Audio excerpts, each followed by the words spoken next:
लोकांना digital print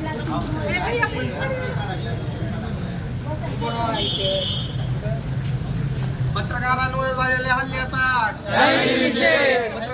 पत्रकारांवर झालेल्या हल्ल्याचा जाहीर निषेध. लोकशाहीचा चौथा स्तंभ म्हणून सर्वांना सुपरिचित असलेल्या पत्रकारावरील हल्ले अलीकडील काळामध्ये मोठ्या प्रमाणात वाढल्याचं आपल्याला दिसून येत आहे.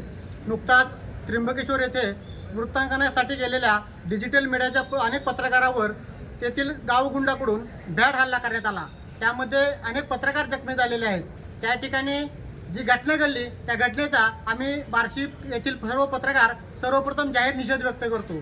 त्या गावगुंडावर प्रशासकीय पातळीवर कायदेशीर कारवाई सुरू आहे. मात्र त्या गावगुंडावर जे पत्रकार संरक्षण कायदा आहे त्या कायद्यानुसार कारवाई व्हावी, त्याला त्याची जरब बसावी व समाजातील लोकांकडून लोकशाहीचं काम करणाऱ्या पत्रकारावर हल्ले होऊ नयेत यासाठी प्रशासनाने व शासनाने यावर उचित कार्यवाही करणं गरजेचं आहे. आज आपण पाहतो महापूर असो, एखादी जळिताची घटना असो, एखादी दुर्घटना असो, अनेक ज्या ठिकाणी अशा दुर्घटना घडतात त्या ठिकाणी सर्वात अगोदर पोहोचण्याचं काम हे पत्रकार करत असतात आणि त्या पत्रकारावरती जर अशा पद्धतीने भ्याड हल्ले होत असतील तर या घटनेचा आम्ही मनापासून जाहीर निषेध व्यक्त करतो.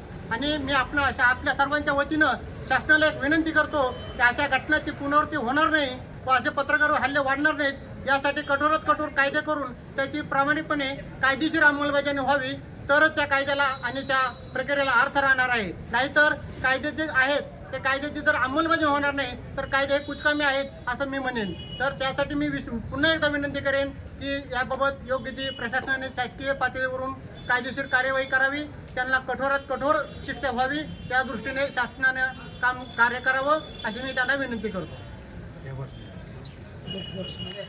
पत्रकार एकजुटीचा विजय असो. पत्रकार एकजुटीचा विजय असो. पत्रकारावर भ्याड हल्ल्याचा जाहीर निषेध.